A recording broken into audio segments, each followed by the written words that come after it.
Blackwood Forest had always been shrouded in mystery. Nestled in the heart of rural New England, it was a place where the trees whispered secrets and shadows danced in the moonlight. Legends of a demonic entity haunting the woods had circulated for generations, but they were often dismissed as mere folklore. That is, until campers began to vanish. Eric, Melissa, Jake, and Sarah had been friends since college. Every year, they embarked on a camping trip to escape the stresses of daily life. This year, they chose Blackwood Forest, lured by the promise of adventure and the thrill of exploring a place steeped in legend. "Are you sure about this?" Sarah asked, her voice tinged with apprehension as they drove along the narrow, winding road that led to the forest. "I've heard some pretty creepy stories about this place." Jake, ever the skeptic, laughed. "Come on, Sarah. It's just a bunch of old ghost stories. There's no such thing as demons." Melissa, sitting in the front seat, turned to smile reassuringly at Sarah. "We'll be fine. It's just a weekend. Think of the awesome stories we'll have to tell when we get back." Eric, the de facto leader of the group, nodded. "We'll stick together and keep our wits about us. Besides, we've got everything we need: food, tents, and plenty of firewood." They arrived at the edge of the forest as the sun dipped below the horizon, casting long shadows across the landscape. The dense canopy of trees seemed to swallow the light, and the air grew cooler as they ventured deeper into the woods. They set up camp in a small clearing, the sounds of the forest creating a symphony of rustling leaves and distant animal calls. As they sat around the campfire, roasting marshmallows and sharing stories, the unease that had settled over Sarah began to dissipate. But the sense of foreboding lingered just beyond the flickering glow of the firelight. As the night wore on, the friends retired to their tents. The forest around them grew silent, save for the occasional hoot of an owl. The fire had burned down to embers, casting a dim light across the campsite. Sarah tossed and turned, unable to shake the feeling that something was watching them. She sat up, peering out of her tent into the darkness. The trees stood like sentinels, their branches swaying gently in the breeze. Just as she was about to lay back down, she heard a faint whisper. It was so soft that she thought she might have imagined it. Straining to listen, she heard it again, a low, guttural sound, like someone or something was trying to speak. "Jake," she called softly, hoping her friend was playing a prank. But there was no response. Her heart pounded in her chest as she crept out of her tent, clutching her flashlight. She shone the beam around the campsite, but saw nothing out of the ordinary. The whispering had stopped, replaced by an eerie silence. "Sarah," Melissa's voice startled her. "What are you doing?" "I thought I heard something," Sarah replied, feeling foolish. "Probably just an animal." Melissa nodded, but her eyes were wide with unease. "Let's get some sleep. We'll feel better in the morning." Reluctantly, Sarah returned to her tent, but sleep did not come easily. The whispering had stopped, but the sense of being watched remained. The next morning, the friends awoke to find the campsite undisturbed. The events of the previous night seemed like a distant memory as they cooked breakfast and planned their day. They decided to hike to a nearby lake, a journey that would take them through the heart of Blackwood Forest. As they walked, the dense foliage and towering trees created a labyrinthine path. The forest was beautiful, but there was an underlying sense of dread that none of them could shake. After a few hours, they reached the lake, its surface shimmering in the sunlight. They spent the afternoon swimming and lounging on the shore, the unease of the previous night forgotten in the warmth of the day. As the sun began to set, they started the hike back to their campsite. The shadows lengthened, and the forest grew darker. Eric led the way, with Jake bringing up the rear. They joked and laughed, trying to ignore the growing sense of unease. Halfway back, Jake suddenly stopped. "Guys, I need to take a leak. Go on ahead. I'll catch up." Eric nodded. "Don't take too long. It's getting dark." Jake disappeared into the trees, and the others continued walking. After a few minutes, they realized Jake hadn't caught up. "Jake," Eric called, his voice echoing through the forest. There was no response. "Where is he?" Melissa asked, her voice tinged with worry.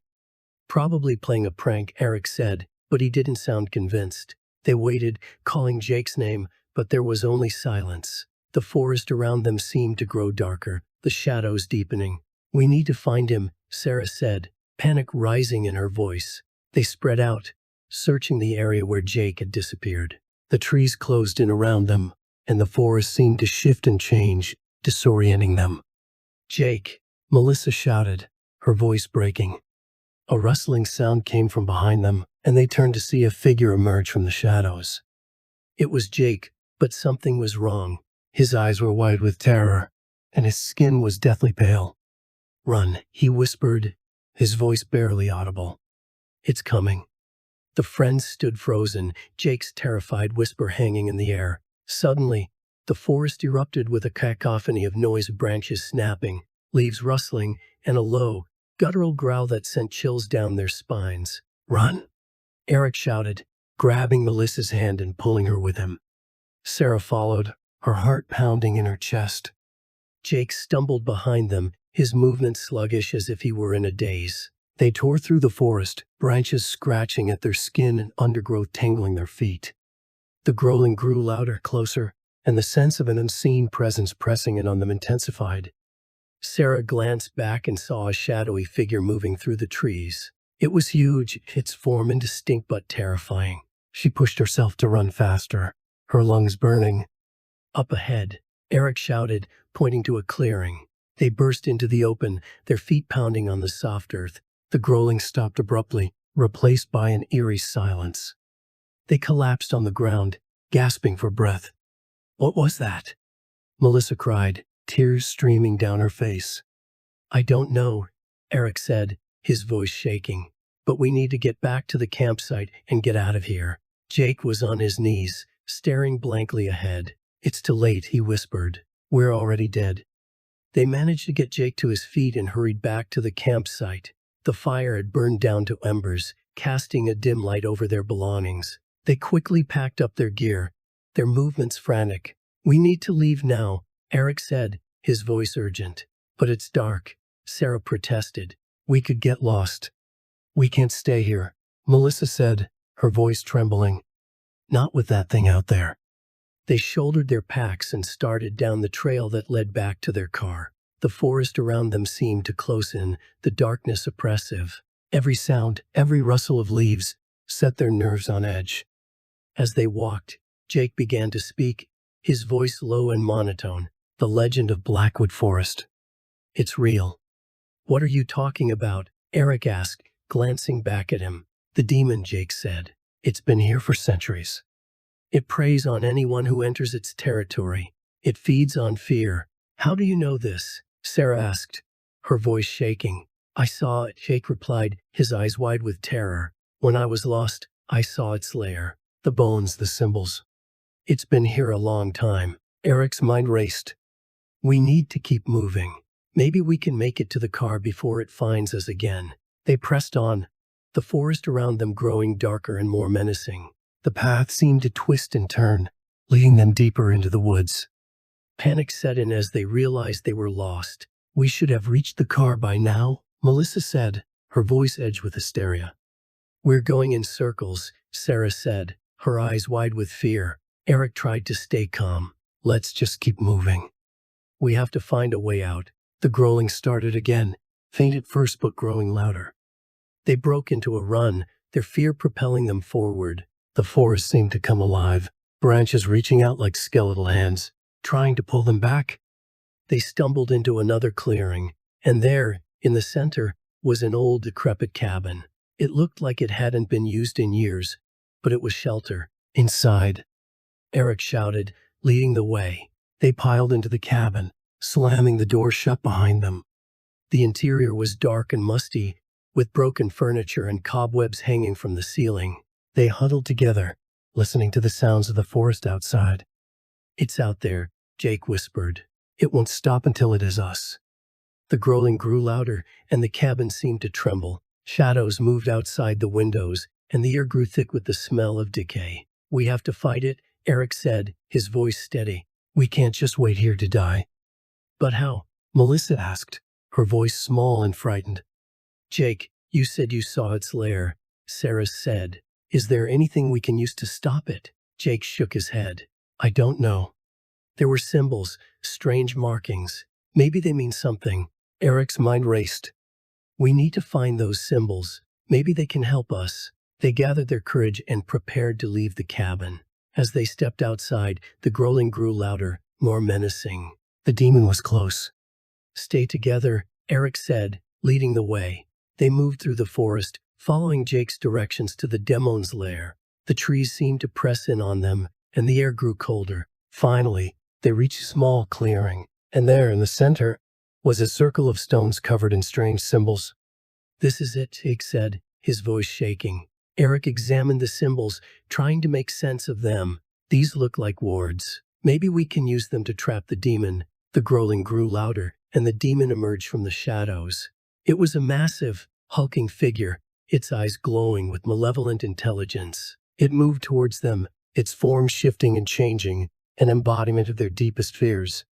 "Stand in the circle," Eric shouted. They quickly moved inside the circle of stones.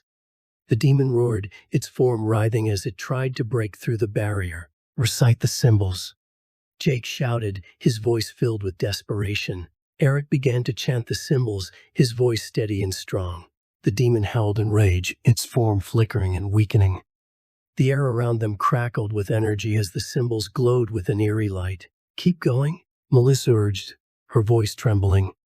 The demon's form began to dissolve, its growls turning into screams of agony. Eric continued to chant, his voice growing louder, more confident. The demon's body disintegrated, leaving only a dark, swirling mist. Finally, with one last, ear-piercing scream, the demon vanished.